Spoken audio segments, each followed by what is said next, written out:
Dios le bendiga a todos. Vamos a leer en 2 de Pedro, capítulo 1, versículo 19. Dice así la gloriosa palabra de Dios.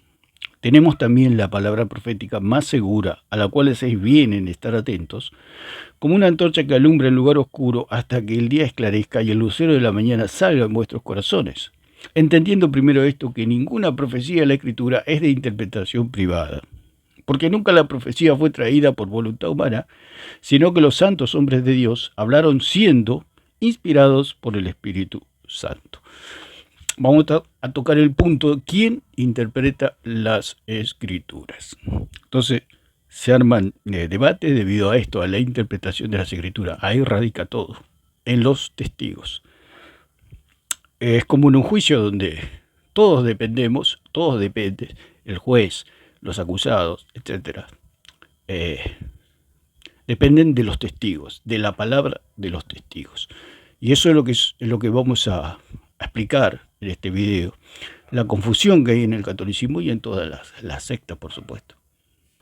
Como hemos leído aquí, todo el dilema está en la interpretación. Por eso Pedro dice, entendiendo primero esto, que ninguna profecía de la Escritura es de interpretación privada. Y aquí radica todo.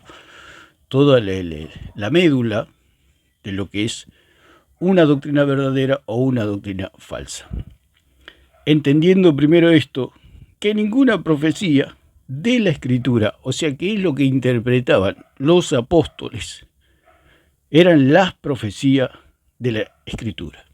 Aún los profetas, ¿qué interpretaban ellos? ¿Quién era el Mesías? ¿Quién es el verdadero Dios? Por eso Jesucristo dijo, y esta es la vida eterna, que te conozcan a ti, el único Dios verdadero, y a Jesucristo a quien has enviado. Ahí está toda lo que es la salvación. Después en el versículo 20 dice, no te ruego solamente por esto, hablando de los apóstoles, sino por todos aquellos los cuales van a recibir la palabra por medio de ellos, o sea, de los apóstoles, que sean uno, así como tu Padre y yo somos uno. Entonces, cuando Cristo habla de una unidad de doctrina. Ya lo había explicado, que no habla Jesucristo allí en Juan 17 de una unidad de estar amontonado y de un ecumenismo, como cree el catolicismo romano. Por supuesto, el diablo sabe perfectamente que Cristo estaba hablando de una unidad doctrinal entre los apóstoles y nosotros como iglesia. Ese es el punto, el quid de la cuestión, lo escondido, lo secreto, la sabiduría de Dios, que Jesucristo no estaba hablando de unidad, de estar todos juntos, porque unidos, estamos unidos por la sangre. Por supuesto que hay divisiones en el sentido, como hablaba Pablo allí en Corintios, oigo que entre vosotros hay divisiones, porque uno dice yo soy de Pedro, yo soy de Apolo, etc. Yo soy de Cristo. Entonces hay divisiones, ¿por qué? Porque eran carnales. Cuando Cristo habla de una unidad, porque esa división en la iglesia siempre va a haber división, porque la iglesia está compuesta por hombres de carne y hueso, y hay unos que son espirituales y otros que son carnales, algunos que son niños y otros que son maduros espiritualmente, como habla Juan también, que hay hijos, hay jóvenes y hay mayores, digamos. Entonces hay distintos niveles y dentro de la carnalidad se producen las divisiones por no ir a las Escrituras, como bien se lo explica el apóstol Pablo allí a los Corintios. Para que haya unidad hay que ir a las Escrituras. Si uno sigue a los hombres, siempre se va a producir la división. Pero Jesucristo, lo que tenemos que decir, que nos estaba hablando de una unidad ecuménica, de una unidad entre religiones, de una unidad entre católicos y evangélicos. Para nada Jesucristo estaba hablando de eso. Ni se le cruzó por la cabeza a Jesucristo esas cosas. Porque el catolicismo es paganismo, no tenemos nada que ver con ellos. Ellos no son cristianos, por supuesto los católicos no son cristianos, ya lo dijimos muchas veces. Lo que nosotros como iglesia tenemos que tener una unidad con la doctrina apostólica. Y ese es el punto, y ese es el kit. La unidad en doctrina con los apóstoles. Con los 12 apóstoles más Pablo. Entonces, La pregunta es, el cuestionamiento es, ¿quién interpreta las Escrituras? Tenemos que decir, como decía Pablo, de entre los mismos obispos se van a levantar lobos rapaces. Vamos a leerlo en Hechos. Es fundamental este pasaje, y muchos pasajes más donde Pablo le dice a Timoteo que tenga cuidado, que corrija lo deficiente en las doctrinas. Dice, por tanto, velad.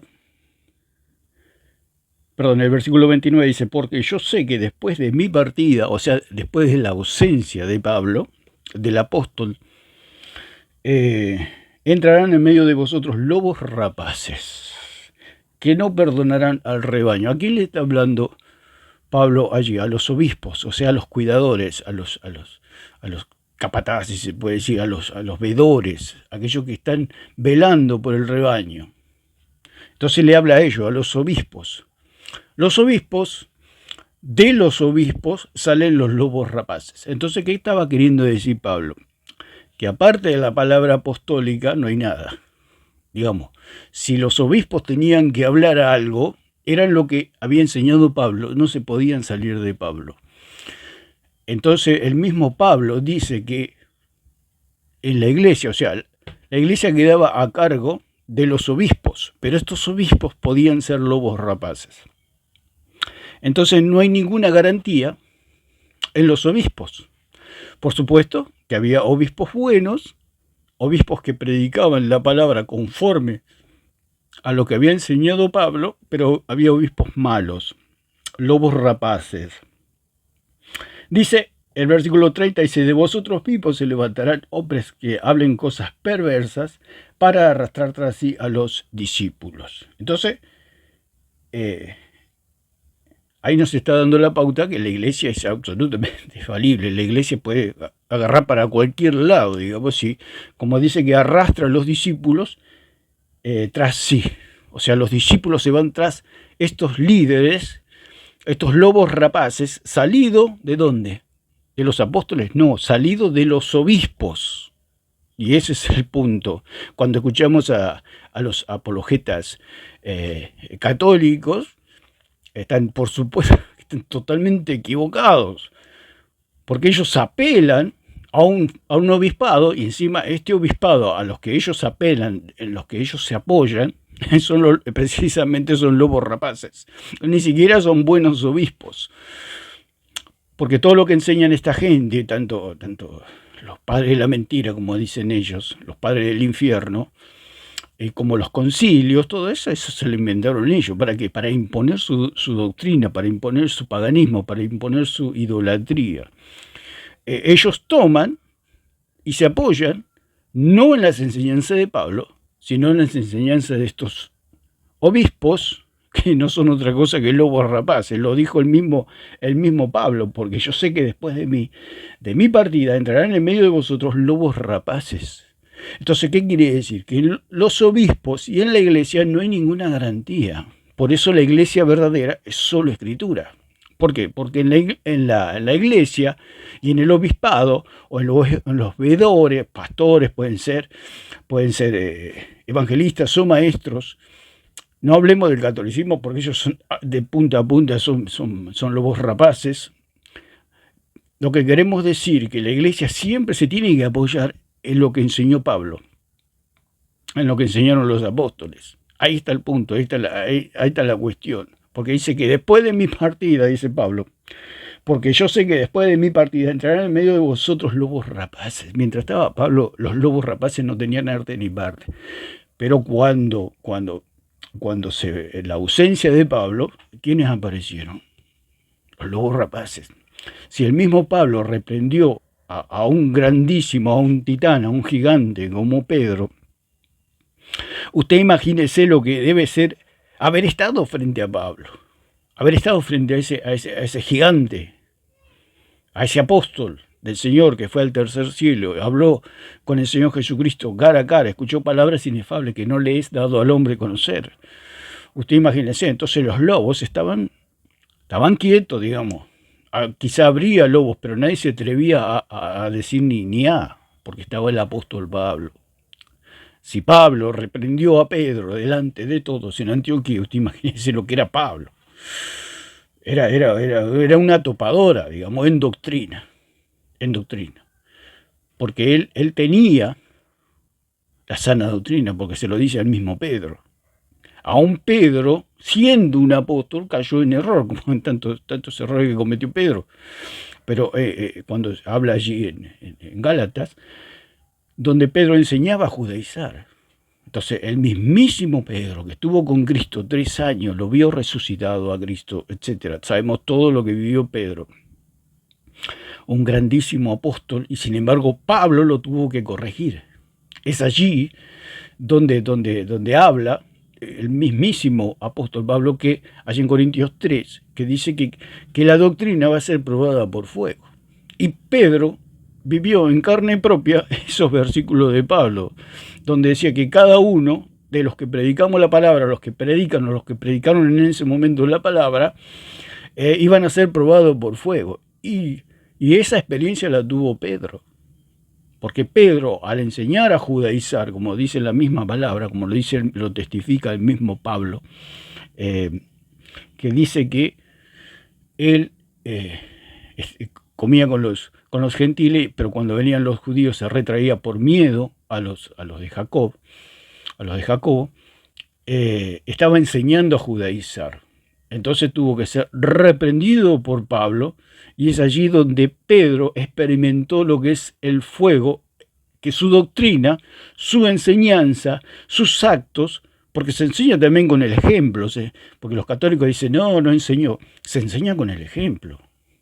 Pedro estaba enseñando a judaizar con el ejemplo, ese es el punto, que Pedro se equivocó y se reequivocó, y experimentó en carne propia lo que decía Pablo allí en Corintios 3, que los católicos lo toman, que es el purgatorio, nada que ver, o sea que el católico está más perdido que los perdidos.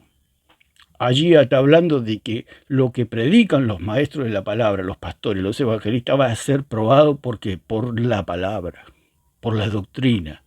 En ese momento Pablo estaba vivo, y al estar vivo, Pedro experimentó ese fuego que es la sana doctrina, la cual tenía Pablo. Entonces podemos ver que Pedro fue pasado por el fuego, la doctrina. Usted imagínese si no estaba Pablo, ¿qué pasaba?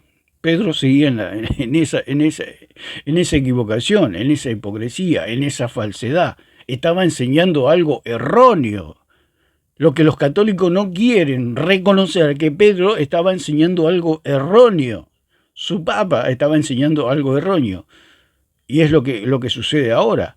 Todo Pedro, o los que se pueden identificar, o nos podemos identificar con Pedro, de que la doctrina que nosotros enseñamos, o enseñaba Pedro en ese momento, porque dice la palabra, dice, pero cuando vi que no andaban rectamente, dice que no andaban rectamente, Pedro no andaba rectamente.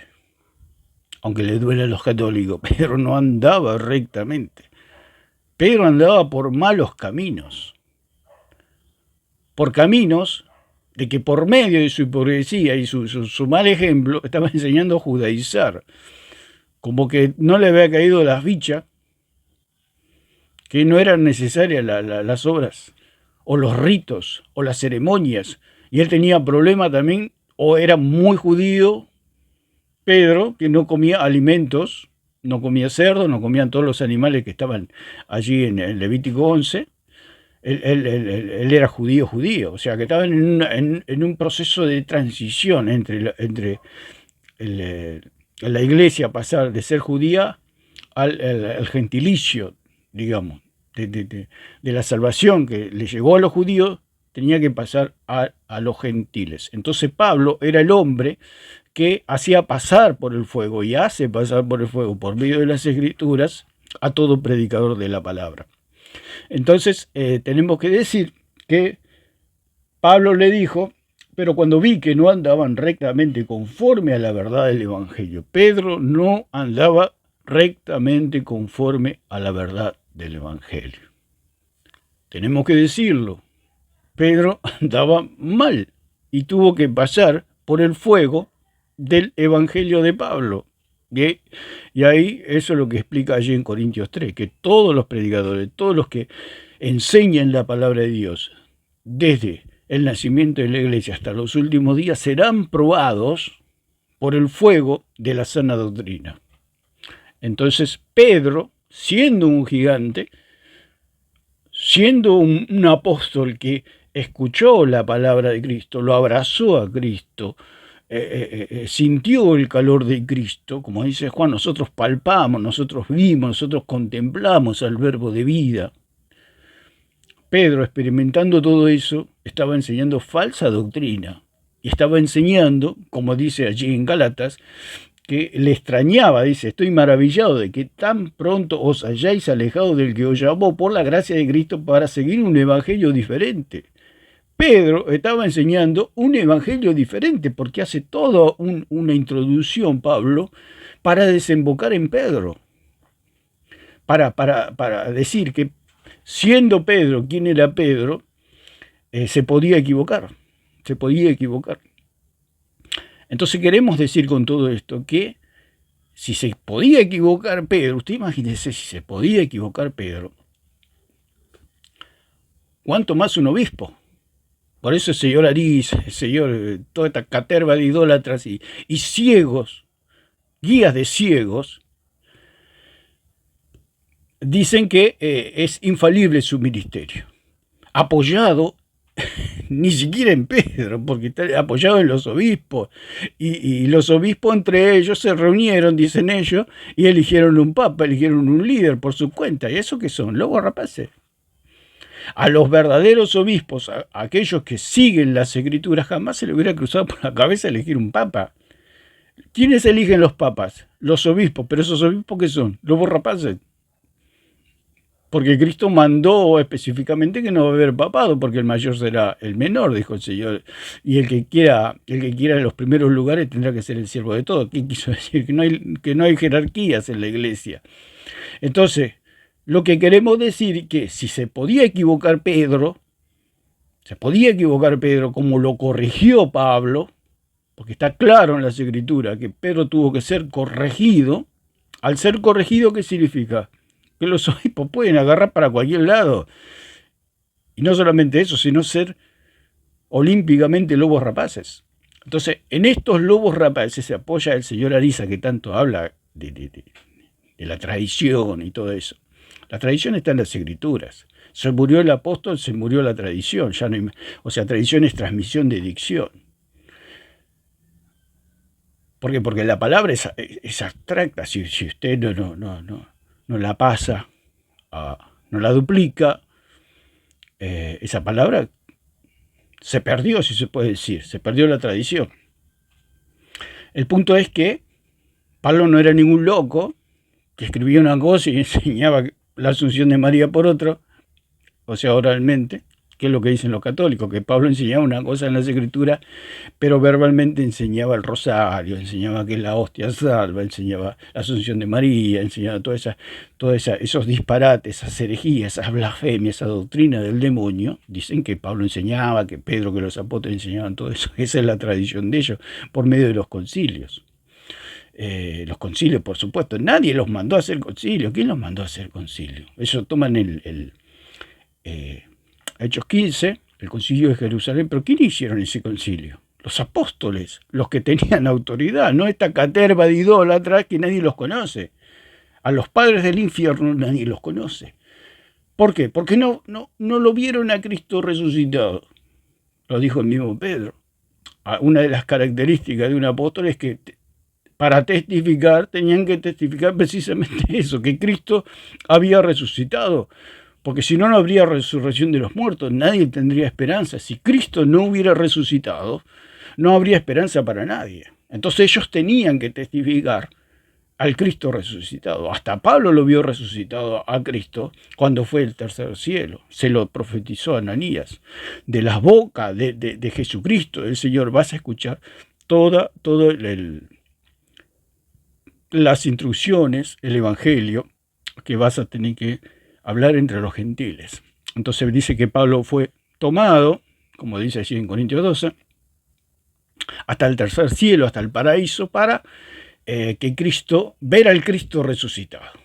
Porque Cristo está en el cielo, Cristo está a la diestra del Padre. Cristo, no. Hay una segunda venida. O sea, cuando Cristo le habla a Pablo allí en el camino a Damasco, le habla, dice, de una luz del cielo. O sea, Cristo no. Cristo le habló directamente del trono a Pablo. Cristo no vino otra vez acá y anda, va y viene, como si fuera que una persona va al trabajo, va y viene. No, Cristo ascendió y está a la diestra del Padre. Entonces, cuando Pablo tuvo que ver a Cristo cara a cara, verlo resucitado, tuvo que ir Pablo donde estaba Cristo, para Cristo hablar con él. Entonces Pablo vio al Cristo resucitado. Entonces, todo esto, ¿qué significa? Como dijimos al principio, es como un juicio donde hay testigos y todos dependen de los testigos. Por eso Jesucristo le dijo a los apóstoles y le dijo a Pedro, le dijo, a ti te daré las llaves del reino. ¿Qué quería decir eso? Que él tenía la capacidad, por medio de su testimonio y del conocimiento del Hijo de Dios, abrir y cerrar cárceles. Porque es lo que hace un testigo. Hay una persona acusada y esa persona acusada está en manos del testigo, de lo que testifica el testigo, que diga, sí, yo lo vi, a él robó. O el testigo diga, no, yo a él no lo vi robar, me parece, es otra persona, él no es el que robó. Entonces, el testigo tiene la capacidad, tiene el poder, por medio del conocimiento de lo que ha visto, de lo que ha oído, de lo que ha palpado, de lo que ha experimentado, dar un testimonio. Entonces, ese testimonio es lo que abre y cierra cárcel, es lo que le dijo Cristo a los discípulos. A los que ustedes les perdonen los pecados les serán perdonados, y a los que ustedes no se los perdonen no les serán perdonados. Eso quiere decir que por medio del testimonio las personas pueden recibir, se le puede abrir la cárcel o no se le puede abrir la cárcel por medio de su testimonio.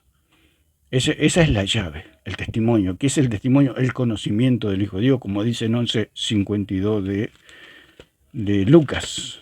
11:52 de Lucas. Dice, ustedes le quitaron las llaves del conocimiento, la llave de la ciencia, del conocimiento de Dios. Esas son las llaves, el conocimiento. Es el conocimiento del testigo que tiene el poder para que se abran cárceles y se cierren cárceles. Si la persona testifica y dice, sí, yo lo vi que él robó, está metiendo a una persona en la cárcel. ¿Por medio de qué? ¿Cuál es el poder que él tiene? Su testimonio. Ese es el poder que tiene. ¿Y cuál era el poder de los apóstoles? El testimonio. ¿Cuál era el testimonio? A Cristo, al Cristo resucitado. Ellos podían decir, Cristo resucitó, hay salvación para los hombres por gracia y por medio de la fe en Él, que los hombres pueden tener salvación. Entonces los hombres pueden creer en ese Cristo verdadero y pueden tener salvación. Ese es el poder de una llave, el poder de abrir cárceles y de cerrar cárceles, es el poder de un testigo. Entonces dice, hay de vosotros, intérpretes de la ley, porque habéis quitado la llave de la ciencia, o sea, el conocimiento, la gnosis, o sea, la palabra que se usa allí en el griego es gnosis, o sea, conocimiento. Vosotros mismos no entrasteis y a los que entraban se lo impedisteis. Habéis quitado la llave del conocimiento. Esa llave del conocimiento, Cristo se la dio a los testigos, o sea, a los apóstoles. Por eso cuando Pablo le dice a los corintios, dice, Cristo no me envió a mí a bautizar, sino a predicar el Evangelio. Dice en Romanos también, porque no me avergüenzo del Evangelio, porque es poder de Dios. ¿Para qué? Para salvación, para dar libertad. Si una persona es acusada y el testigo testifica y dice, no, esa persona no vi que robó, entonces esa persona es declarada inocente. Ese es el poder del testigo. Es el poder que tenían los apóstoles, el poder de testificar de que Cristo había resucitado y por medio de ese testimonio, pero de un testimonio de un Cristo verdadero. El Cristo de los católicos es un Cristo falso. ¿Por qué es un Cristo falso? Porque los testigos son falsos. ¿Por qué son falsos los testigos? Porque estamos hablando que ellos, al dictar doctrina y a decir Cristo es así o Cristo es así, sin haberlo visto, eso es un testigo falso. ¿Cómo es un testigo falso? Alguien que no estuvo. ¿Quiénes estuvieron? Los apóstoles y Pablo. Ellos sí estuvieron. Por eso la iglesia verdadera es solo escritura, porque Pablo y los apóstoles, Juan, Pedro, pueden testificar porque aún Cristo mismo les dijo: al que los oye a ustedes, a mí me oye. O sea, tienen toda la autoridad, no solamente que vieron a Cristo, lo tocaron, hablaron con él, lo vieron en el Santo Monte, como dice Pedro. Nosotros no vinimos ustedes con fábulas, sino que vinimos como aquellos que hemos visto a Cristo, al Hijo de Dios, en el Monte Santo. Entonces nosotros no vinimos con cuentos. ¿Por qué? Porque somos testigos verdaderos.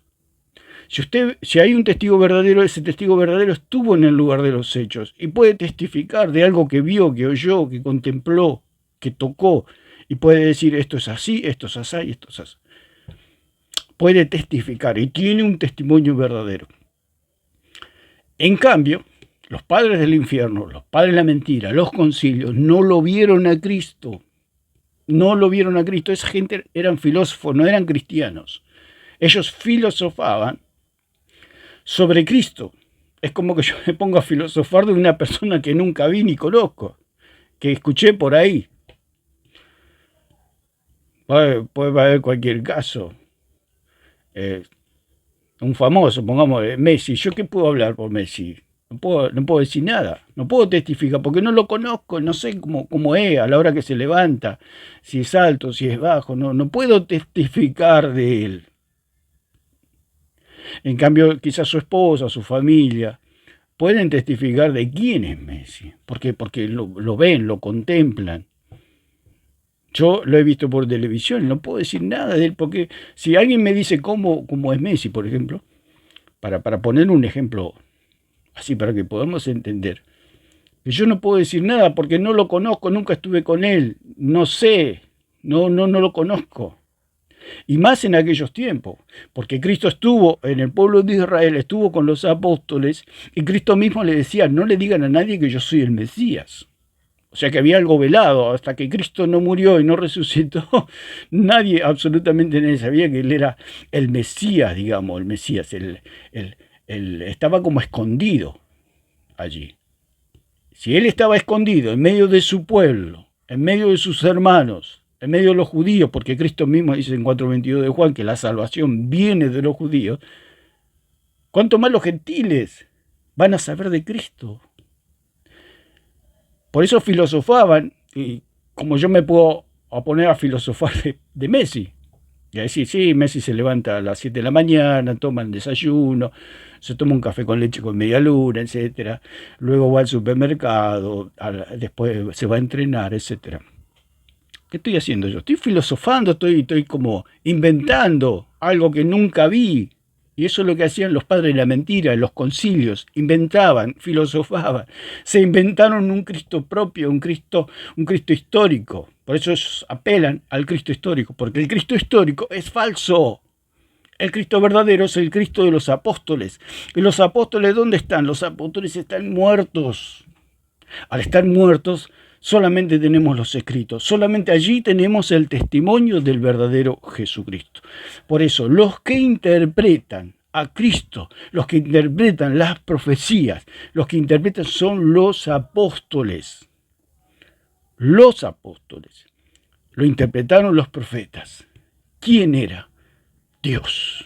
¿Quién era Dios? Entonces, por eso el catolicismo romano dice que la roca es Pedro. Dice: es lo mismo que Satanás. Vos sos Dios, pero yo también soy Dios. Cuando a Satanás se le pregunta: bueno, vos sos Dios también. Pero, bueno, sos omnisciente, lo sabés todo. Hicieron un examen, sacó 0.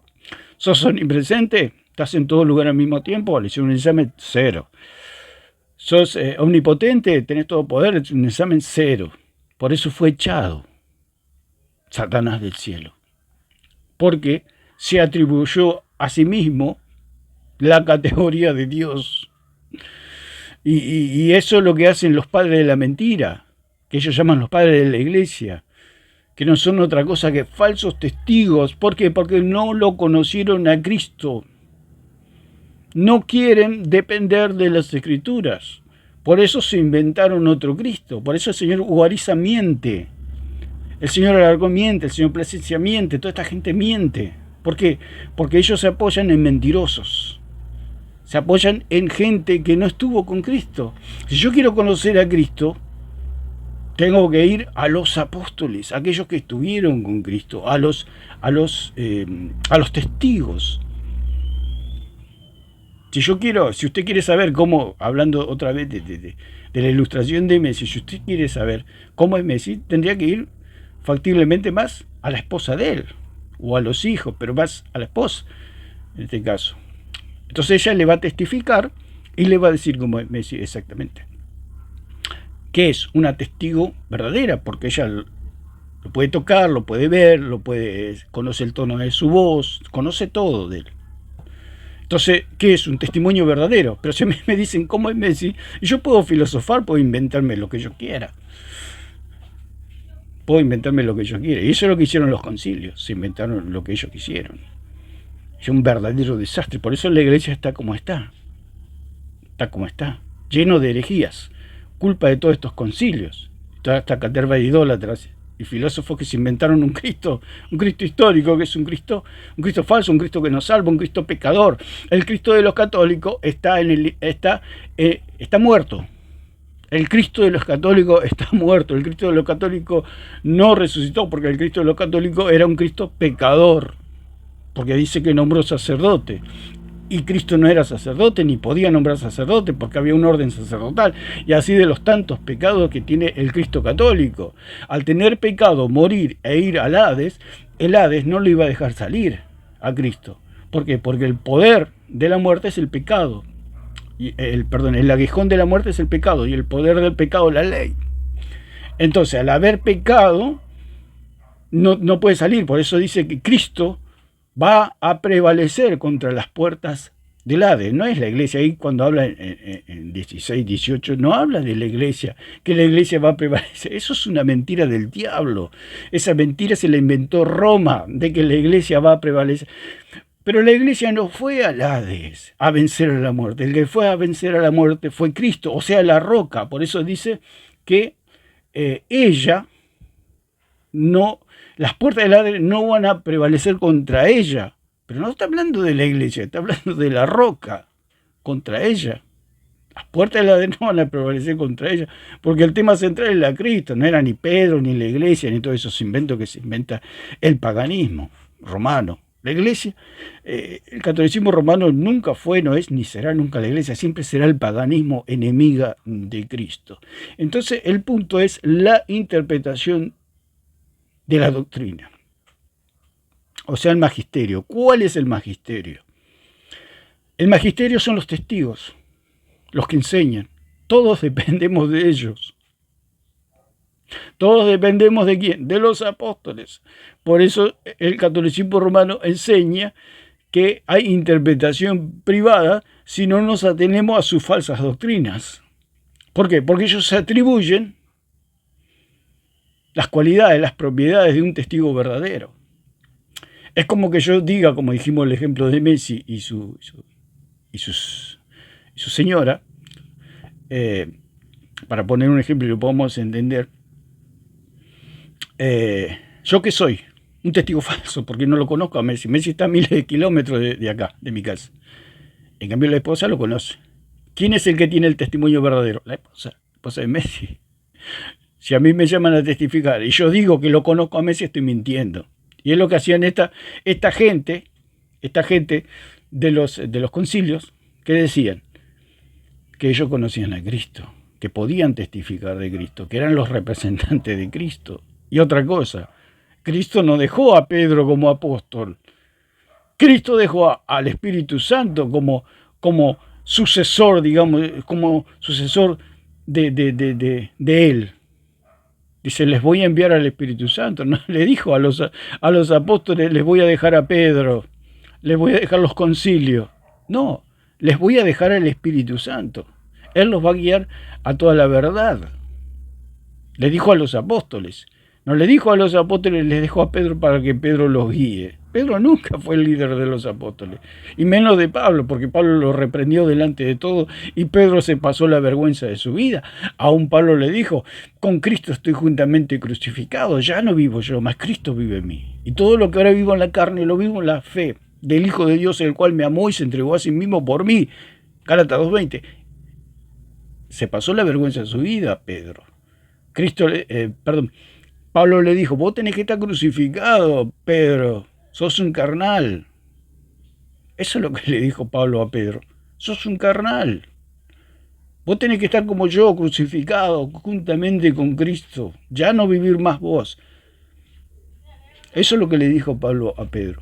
Y el católico, por supuesto, se revuelca porque no, como son idólatras, como son paganos, como son ciegos, no se dan cuenta de todas estas cosas. El testimonio, por eso Pedro tuvo que pasar por ese fuego de la lupa del Evangelio de Pablo. Eso es lo que habló Pablo en Corintios 3, el fuego de la prueba de la doctrina. Un fuego que avergüenza. Por eso Pablo le dijo al mismo Timoteo, traza bien la palabra, para que no seas avergonzado. Cuando habla de vergüenza, habla de fuego, para que no seas avergonzado. Vio que el fuego cuando se le acerca a una persona o uno ha estado mucho en el sol, se le pone la cara colorada, digamos, porque hay como una quemazón. Y cuando uno pasa vergüenza, se le pone la cara colorada. Entonces, Pablo le decía al mismo Timoteo, no te vaya a pasar como le pasó a Pedro aquella vez, donde se puso todo colorado delante de todo y quedó mudo delante mío porque lo tuve que exhortar porque andaba enseñando a judaizar. Entonces traza bien la palabra. ¿Y qué es trazar bien la palabra? Seguir la doctrina apostólica, o sea, los testigos. Como dijimos lo de Messi, otra vez volvemos. Para hacer una separación. Si usted me pregunta a mí cómo es Messi, va a tener un falso testimonio. Pero si usted le pregunta a la esposa de Messi, con todo el respeto que me merece Messi, por tocar a su señora esposa, el testimonio verdadero lo va a tener ella, no yo. Y los padres de la mentira nunca lo vieron a Cristo. ¿Por qué? Porque eran gentiles. Los gentiles ni idea tenían de cuando llegó Pablo, por supuesto, cuando llegó Pedro a la casa de Cornelio. Los gentiles es como que se escucharon el Evangelio, pero no sabían nada de Cristo. ¿Quién era Cristo? Cristo ya estaba a la diestra del Padre cuando los gentiles escucharon por primera vez el Evangelio. ¿Qué van a testificar ellos? Aparte no habían sido ordenados, porque el mismo Cristo que dijo que la salvación venía de los judíos, o sea, de los apóstoles y Pablo.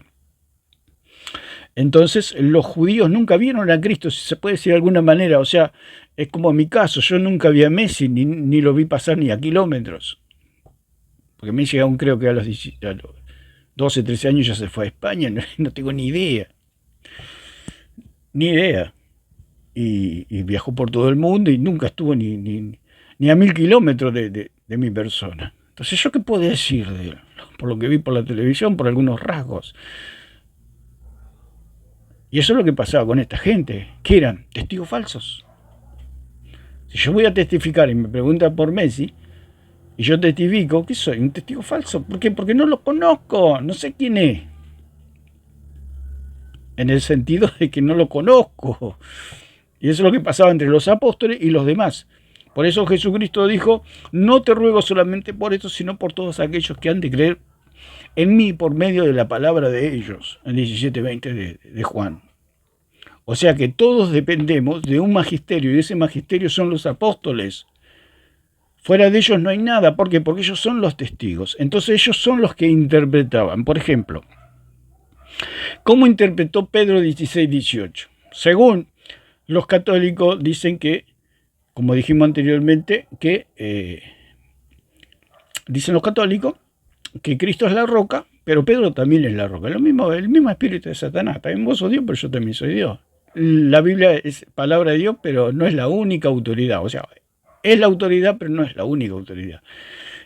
Lo que proclama el Señor gordito de los mediodías.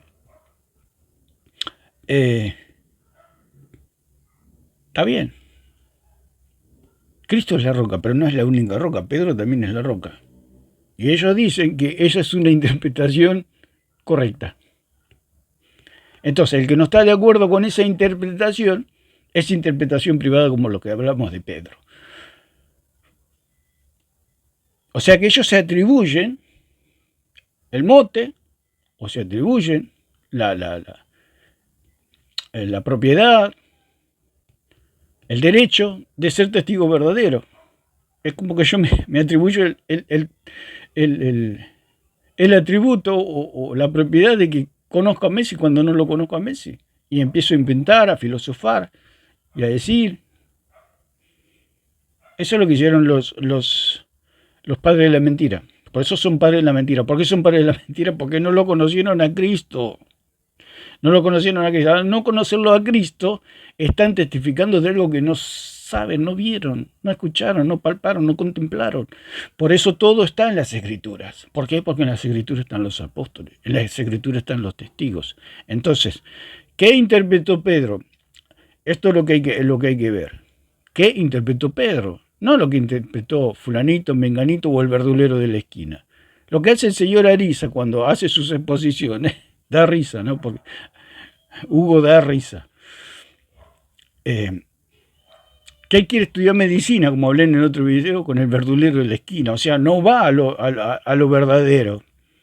Si nosotros queremos conocer a Cristo, tenemos que ir a aquellos que estuvieron con Cristo, no con los que no estuvieron con Cristo. Ellos le dan a su magisterio romano el atributo de ser testigos verdaderos, cuando no lo son.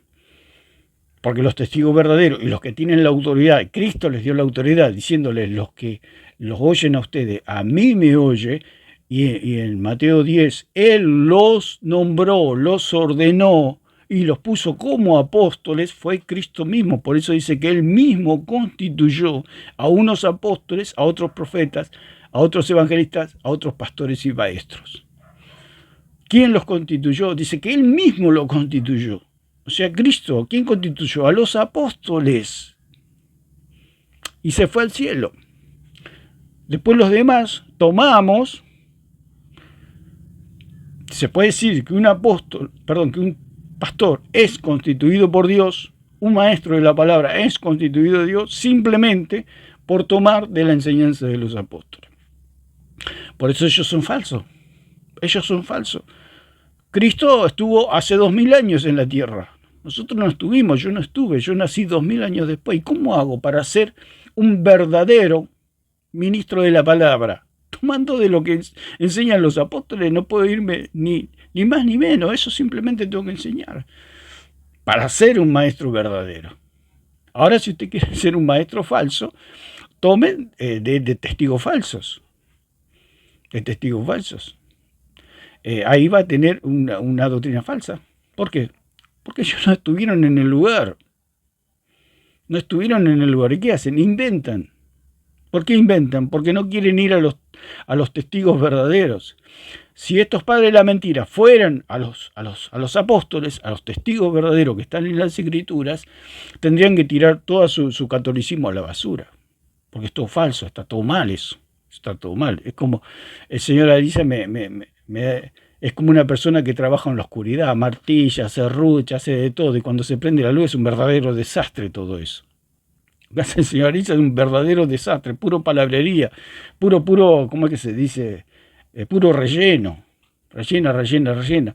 Yo no entiendo lo que él dice, ¿se entiende? Y lo equivocado que está.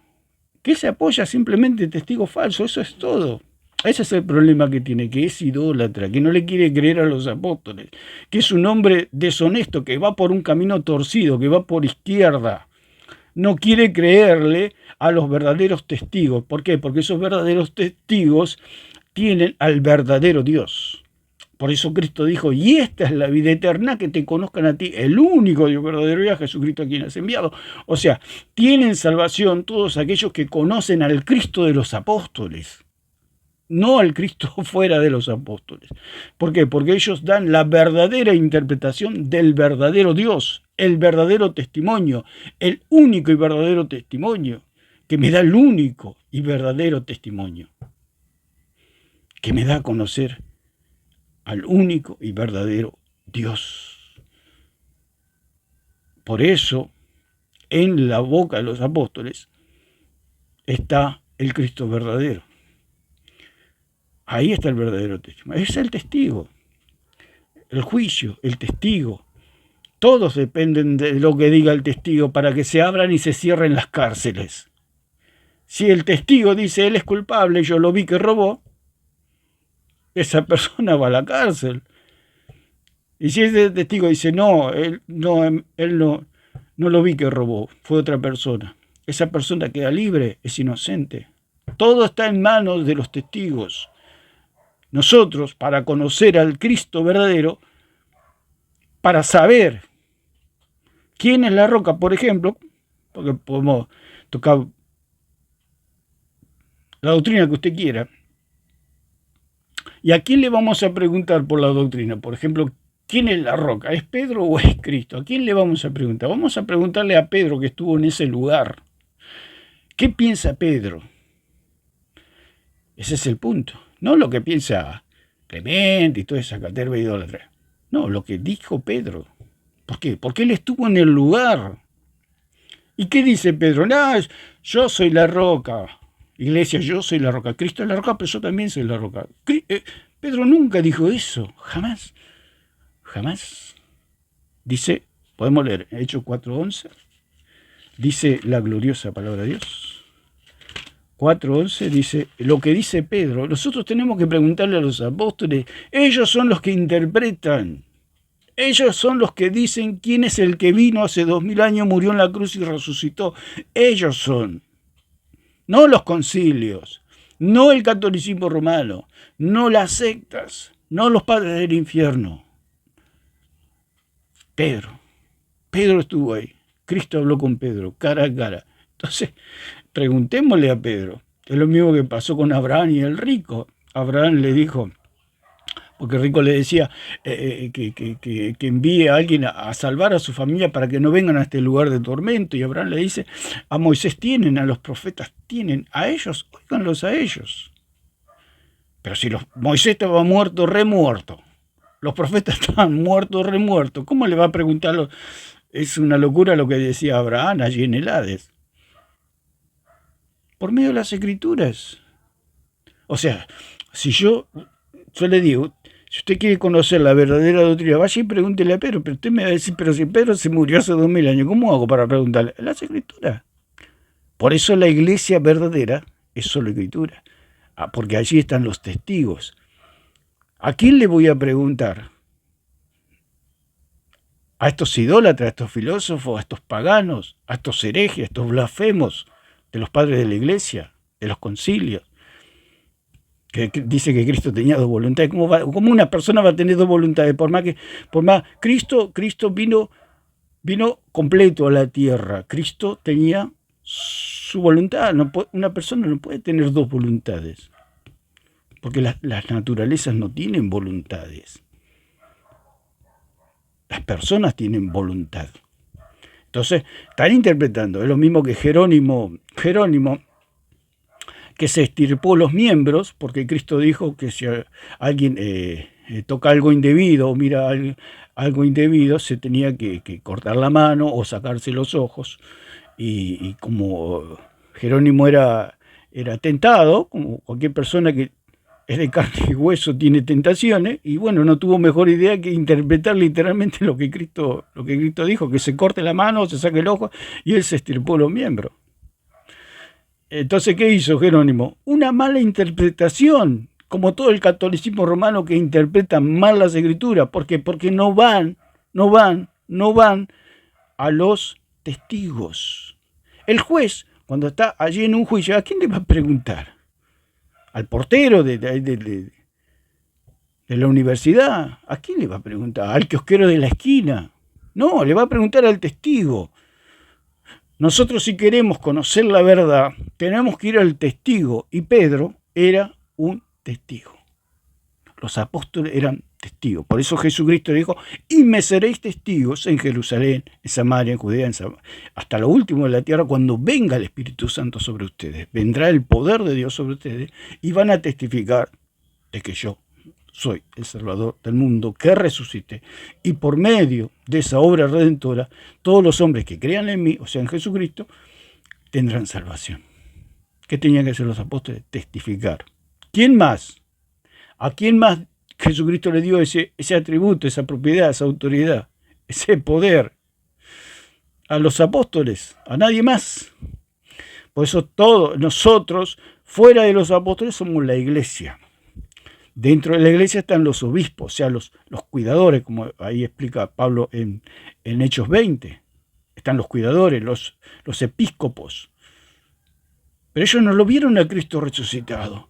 Todos dependían, los obispos de Efeso en ese caso, dependían de la enseñanza de Pablo que les dio durante 3 años. Y dice que aún siendo Pablo, que estuvo 3 años con ellos, dice, día y noche, y con lágrimas les enseñaba y les testificaba acerca de Cristo, y les enseñaba por medio de las profecías quién era Cristo, quién era el que vino, quién era el que murió. Estuvo 3 días en el aire, resucitó y ascendió a los cielos. Aún se iban a levantar lobos rapaces.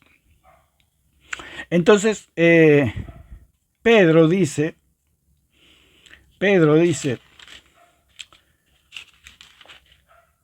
este Jesús, el que vio Pedro, porque lo vio Pedro, no lo vio, los gentiles no saben, ni aún los judíos sabían bien quién era Jesús, porque Jesús mismo le preguntó, ¿quién dice la gente que soy yo? Y le decían, algunos dicen que sos un profeta, que sos Jeremías, que sos Elías, o que Juan el Bautista resucitó, etc. No sabían bien quién era Jesús. Pero Jesús le dice, ¿ustedes quiénes dicen que yo soy? Entonces Pedro dice, tú eres el Cristo, el Hijo del Dios viviente. Entonces Jesús le dijo, vos sos Simón, hijo de Jonás, vos sos del barro, yo soy la roca. Cuando Pedro le dice, tú eres el Cristo, el Hijo del Dios viviente, ¿qué está diciendo? Que Cristo era la roca. O sea, ¿qué interpretó Pedro? Porque Jesús le dice claramente, bienaventurado eres Simón, hijo de Jonás. Le está diciendo, Pedro, vos sos barro. Vos no sos ninguna roca. Se lo aclaró bien Cristo a Pedro. Cristo le dijo, bienaventurado eres feliz, 3 veces feliz. Como dice la palabra Macarios. Tú eres un bienaventurado. Pero sos barro, Pedro. ¿Por qué sos barro? Porque sos hijo de Jonás. Tu padre es barro. Tu padre viene de Adán. Y Adán fue sacado del barro. Así que vos no sos ninguna roca. Y Pedro le dice, le había dicho, tú eres el Cristo, el Hijo del Dios viviente. Al decirle que era el Cristo, el Hijo del Dios viviente, estaba diciendo que Cristo no era de esta tierra, que Cristo era la roca que profetizaron los profetas.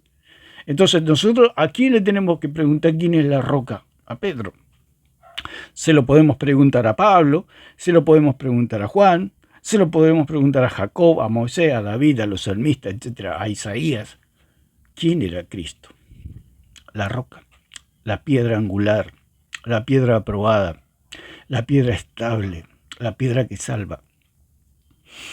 No como dicen los católicos. ¿Por qué? Porque Jesús lo dejó bien claro. Pedro no es ninguna roca. Pedro es un montón de barro. Pedro es polvo. Pedro ya está y mañana no está. Lo dijo Cristo. Bienaventurado eres Simón, hijo de Jonás. Eres bienaventurado porque vos sos barro y pudiste ver a la roca. Vos pudiste ver a la roca. Entonces, ¿qué interpretó Pedro? Dice, este Jesús es la piedra reprobada. Cuando cuando habla de Isaías, que el Padre iba a fundar una piedra en Sión. Cristo no fundó ninguna iglesia. ¿Por qué? Porque cuando Cristo caminó por esta tierra, la iglesia no existía. Es la locura de los siglos. Lo escucho a Plasencia, lo escucho toda esta caterva de locos, de gente que parece que el Papa les extirpó el cerebro, Alarcón, Ariza, toda esta gente que parece que el Papa le sacó el cerebro y les quedó vacío el cerebro, diciendo todas estas locuras que Cristo fundó.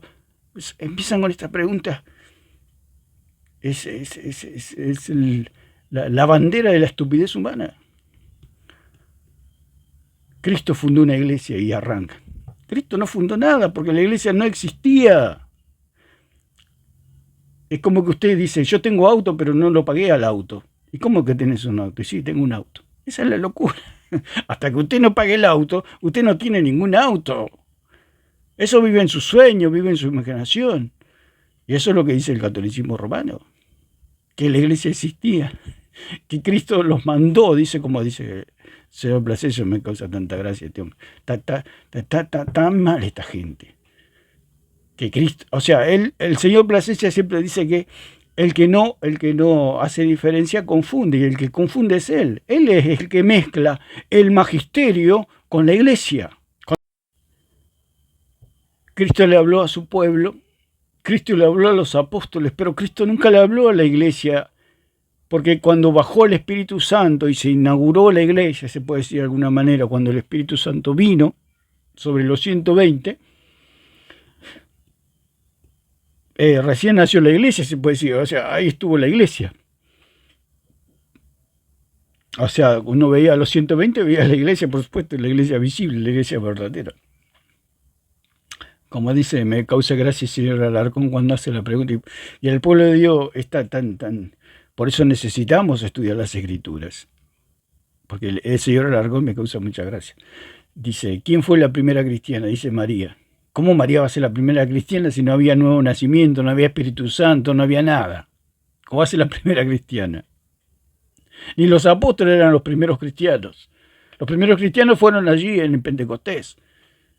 Ellos eran seguidores de Cristo, creían en Cristo, creían en el Mesías, pero hasta que no venga el Espíritu Santo, la iglesia no era cristiana, se puede decir de alguna manera. No había cristiandad, porque aún no había venido el Espíritu Santo para sellarlos, como iglesia, para sellarlos para la salvación. Entonces me causa gracia cuando dice que María era la primera cristiana. No, María era una seguidora de Cristo, una sierva de Cristo, una esclava de Cristo. Pero no era cristiana. Hasta que Cristo no envió al Espíritu Santo, o el Padre no envió en el nombre del Señor al Espíritu Santo, no existía la cristiandad. Estas son todas las locuras de esta gente que se inventa todo esta. ¿Por qué? Porque son falsos testigos. Entonces, en base a lo que dice Pedro, que dice, este Jesús es la piedra reprobada por vosotros, los edificadores, la cual ha venido a ser cabeza del ángulo. ¿Qué interpretó Pedro? Que Cristo era la roca. Según Isaías 28:16, Salmo 118:22. Ahí dice que Cristo es la roca. Entonces, ¿qué interpretan? ¿Qué interpreta Pedro? ¿Qué interpreta Isaías? Dice, por tanto Jehová el Señor dice así, he aquí yo he puesto en Sión por fundamento una piedra probada, angular, preciosa, de cimiento estable, el que creyere no se apresure. ¿Qué quiere decir todo esto? Que el que fundó la piedra fue el Padre. Cristo no fundó nada. Cristo es la fundación. La iglesia es consecuencia de la fundación. Cristo no fundó ninguna iglesia. La iglesia es consecuencia de la fundación. La iglesia es consecuencia de haber creído en Cristo. La iglesia es consecuencia de la justificación, salvación, santificación, lavado de las almas por medio de la fe en Cristo. Esa es la iglesia. No es una institución de hombres idólatras, corruptos, donde su bandera es de colores. Esa no es la iglesia. Eso es el paganismo. Eso es Sodoma y Gomorra. Eso es la gran Babilonia. La gran ramera, como dice la palabra.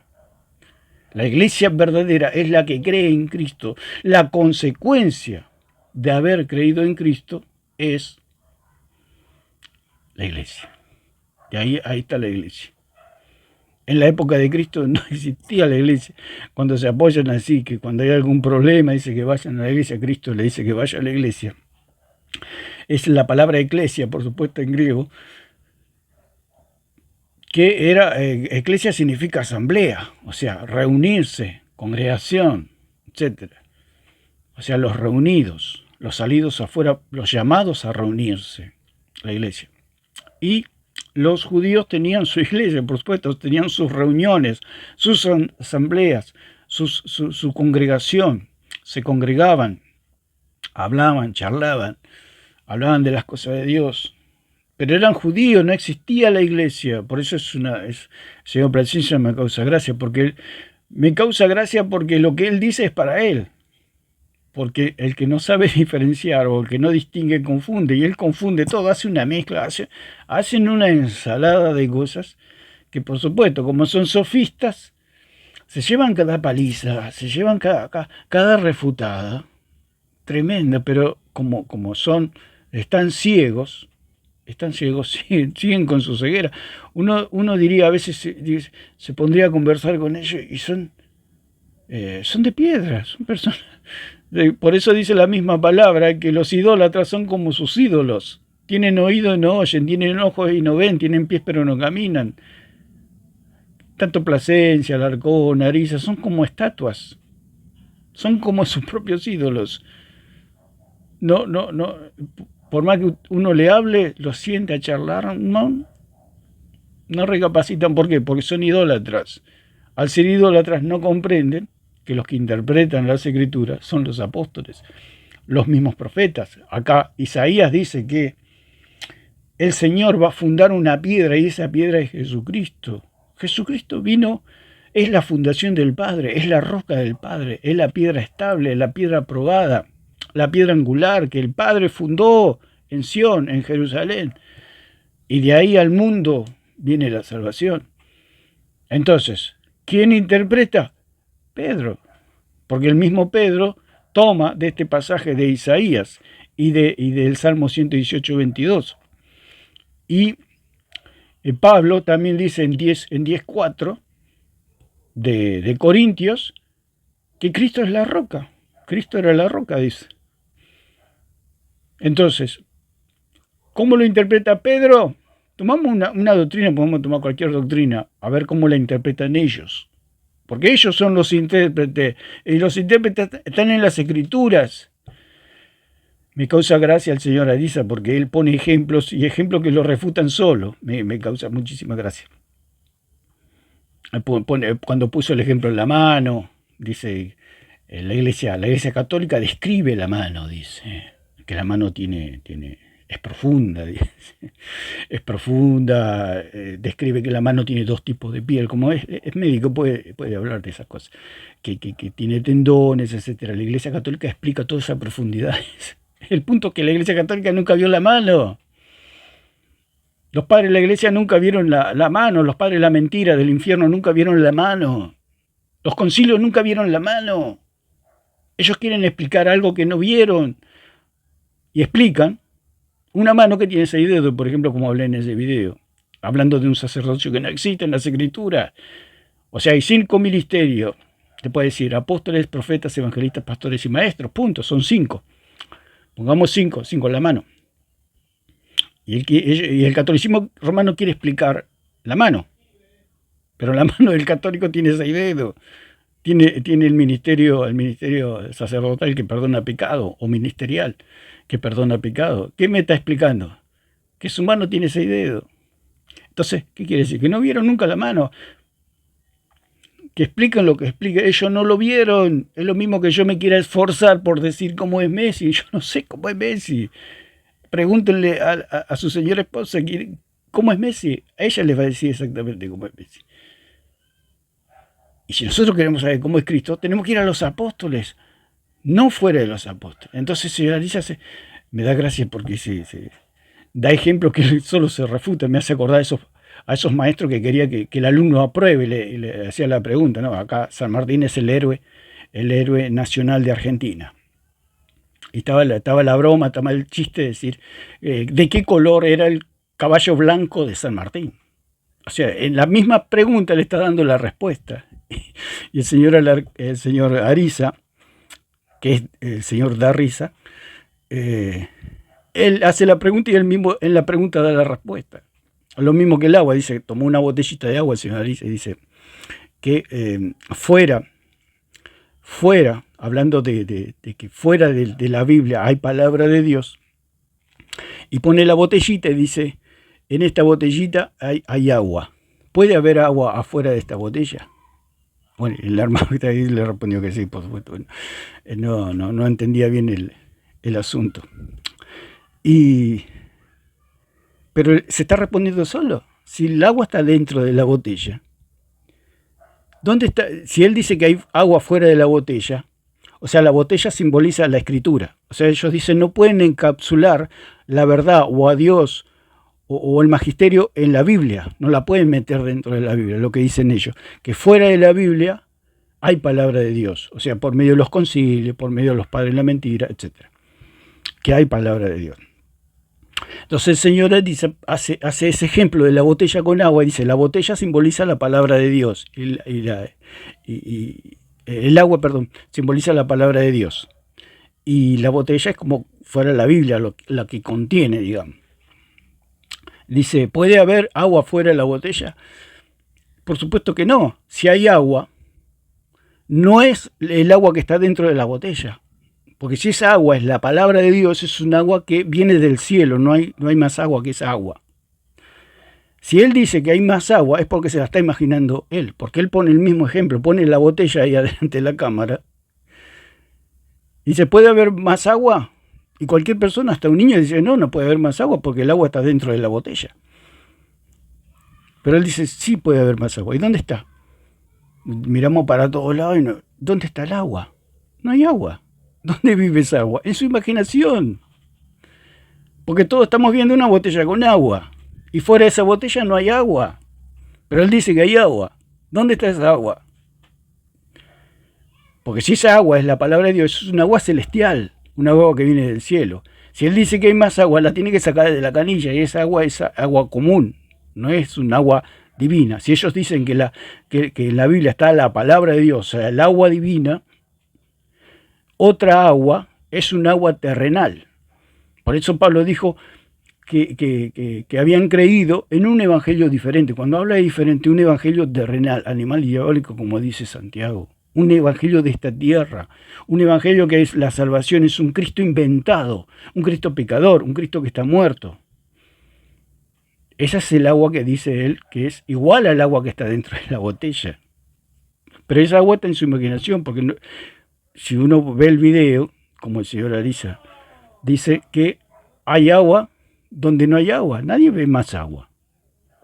Y si hubiera agua en una canilla, pero esa agua es distinta al agua que está dentro de la canilla, de la botella. Es distinta. Por eso la escritura es viva y es eficaz. Es algo único. Es algo que no se puede comparar. Los atributos de la palabra de Dios es único. El ejemplo mismo lo refuta a él. Porque esa agua no está en otro lugar. Porque esa agua está solamente dentro de la botella.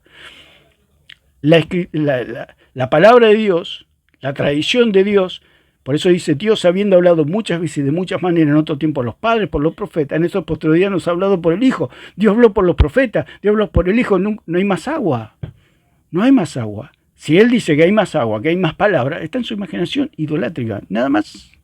Eso es todo. Entonces me da risa porque es como el profesor que pregunta de qué color es el caballo blanco de San Martín. Entonces el niño que va a responder, blanco, profesor, un 10 tiene. Son las locuras de esta gente que no recapacita, no piensa lo que habla, solamente lee y repite, como una persona que no tiene cerebro. Si yo leo y repito, por eso Pablo decía a Timoteo, no hagas eso. Analizá lo que yo te enseño y explica bien lo que yo te enseño para que no seas avergonzado. Porque va a venir otro más inteligente que vos y te va a avergonzar delante o puede venir un mismo apóstol y avergonzarte. Entonces, tenemos 1 de Pedro 2.4, 2.6, 2.7, 2.8, donde se apoya Pedro en Isaías 28.16, Isaías 8.14, y en el Salmo 118, versículo 22, e Isaías 8.14, otra vez.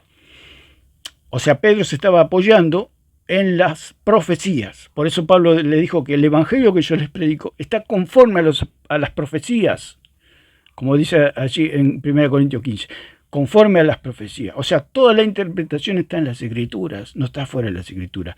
El agua no está fuera de la botella, porque esa agua, estamos viendo todo que esa agua está dentro de la botella. Él dice, hay más agua, pero ¿dónde está? ¿Dónde está esa otra agua? En su imaginación idolátrica, en algo que se le inventa a él. El señor Alisa en este caso, como estamos hablando. Él dice que hay más agua, pero todos estamos viendo que hay una sola agua que está dentro de la botella, no hay más agua. Así es la mente del idólatra. ¿Cómo ve el idólatra el cristianismo? Así lo ve un idólatra el cristianismo. Tiene la botella con agua, pero dice que hay más botella que... Si una persona le muestra que hay una botella con agua y le dice, ¿qué ves acá? Una botella con agua. ¿Hay más agua? Y usted le va a decir que no. El agua está dentro de la botella. Y él le dice, sí, hay más agua. ¿Y dónde está? Nadie ve nada. No hay más agua. Por eso el Señor decía, y esta es la vida eterna, que te conozcan a ti, el único Dios verdadero, y a Jesucristo, a quien has enviado. Y hace toda una oración el Señor, diciendo, y no te ruego solamente por estos, o sea, por los apóstoles, sino por todos aquellos que han de creer en mí por medio de la palabra de ellos. O sea, por medio del agua que está dentro de la botella. Si usted quiere tomar agua que está fuera de la botella, se va a morir de sed porque esa agua no existe. Es un invento de la imaginación. Pero si, como el Señor mismo dijo, el que cree en mí no tendrá sed jamás. Por eso digo que el Señor Alisa, todos los ejemplos que hace, lo refutan a él mismo. Por eso él no piensa. Él dice siempre, vamos a razonar. Y lo que razona mal. Porque es idólatra, porque está ciego. Es como decirle a una persona, vamos a trabajar. Pero la luz está apagada. Se pegan martillazos en los dedos, se llevan las cosas por delante. Y cuando se prende la luz, como en este caso, está todo mal interpretado. Está todo mal hecho ese trabajo, como le pasó a Pedro con Pablo. Él estaba haciendo un trabajo, estaba judaizando por medio de su ejemplo, comiendo con los gentiles y después comiendo con los judíos, por miedo a los judíos.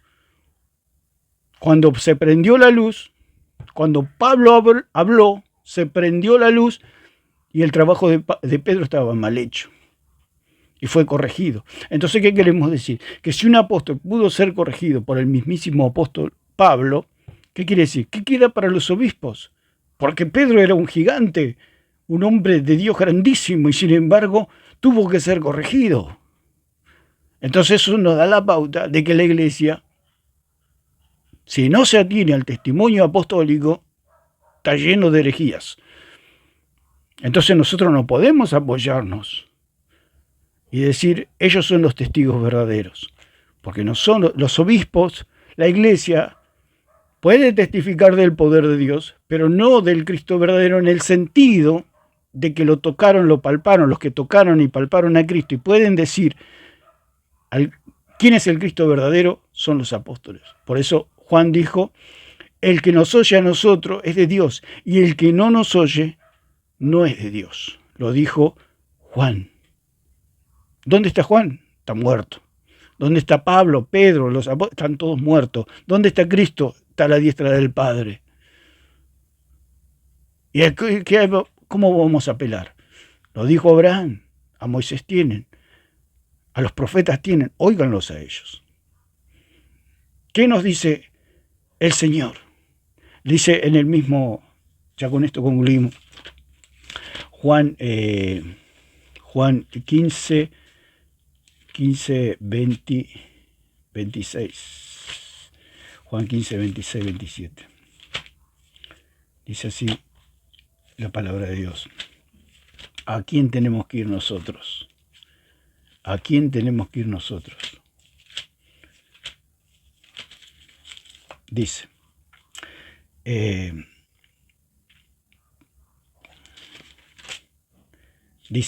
pero cuando venga el Consolador, o sea, el Espíritu Santo, le está hablando a los apóstoles, cuando venga el Consolador, a quien yo enviaré del Padre, el Espíritu de verdad, el cual procede del Padre, él dará testimonio acerca de mí. Por eso en el Concilio de Jerusalén dice que se pusieron de acuerdo con el Espíritu Santo, pero eso es un caso único. ¿Por qué? Porque los apóstoles estaban vivos.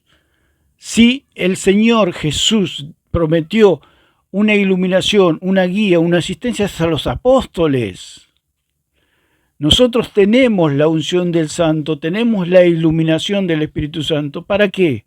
Para ver la doctrina apostólica, no para inventarnos doctrina, no para inventarnos que María se fue, no se murió o se durmió y se fue volando con un cohete con chanclete y todo al cielo. No. El Espíritu Santo, la guía del Espíritu Santo, o la iluminación del Espíritu Santo, mejor dicho, para los cristianos, es para entender lo que explican los apóstoles, lo que interpretan los apóstoles. Entonces dice, pero cuando venga el Consolador a quien yo enviaré del Padre, el Espíritu de verdad, el cual procede del Padre, él dará testimonio acerca de mí. O sea, el Espíritu Santo me va a iluminar para que yo pueda comprender la doctrina apostólica y pueda enseñar la doctrina apostólica. Por eso Jesús dijo, te ruego, Padre, que sean uno. Y no te ruego solamente por los apóstoles, sino te ruego por todos aquellos que van a creer, o sea, la iglesia, por la palabra de los apóstoles. Entonces la iglesia, siempre vamos a ser alumna, siempre vamos a ser alumna de los apóstoles. ¿Por qué? Porque la salvación viene de los judíos. El círculo apostólico es inviolable, no pueden salir, no pueden entrar, nadie puede entrar en ese círculo y tomarse el atributo de hacer una interpretación privada. Pero ahí viene la interpretación privada. ¿Qué es la interpretación privada? Interpretar fuera de los apóstoles, no fuera de Roma y de toda esa basura doctrinal. Porque eso es basura doctrinal. La verdadera doctrina está en los apóstoles. Yo cuando voy ahí, tengo la verdadera interpretación. Es como si usted quiere ser ingeniero, arquitecto, lo que sea, va a la academia, va al instituto, va a la facultad, va a la universidad y aprende de los maestros verdaderos. No va a aprender con el verdulero de la esquina como hace el señor Ariza, o Alarcón, o Plaza y otra de la cátedra, que van al verdulero de la esquina para aprender arquitectura, medicina, profesorado, etc. ¿Por qué? Porque no están bien, Usted si quiere aprender, tiene que ir a la universidad, como corresponde, con verdaderos profesores, verdaderos maestros. Y en la doctrina sucede lo mismo. Si usted quiere aprender quién es Cristo, tiene que ir a los apóstoles. Porque los apóstoles fueron guiados por el Espíritu Santo, inspirados por el Espíritu Santo a escribir. Y dice, y vosotros, le habla a los apóstoles, daréis testimonio también, porque habéis estado conmigo desde el principio, Cristo nunca le habló a la iglesia. ¿Por qué? Porque la iglesia no existía. Es como querer usted manejar un auto que nunca compró.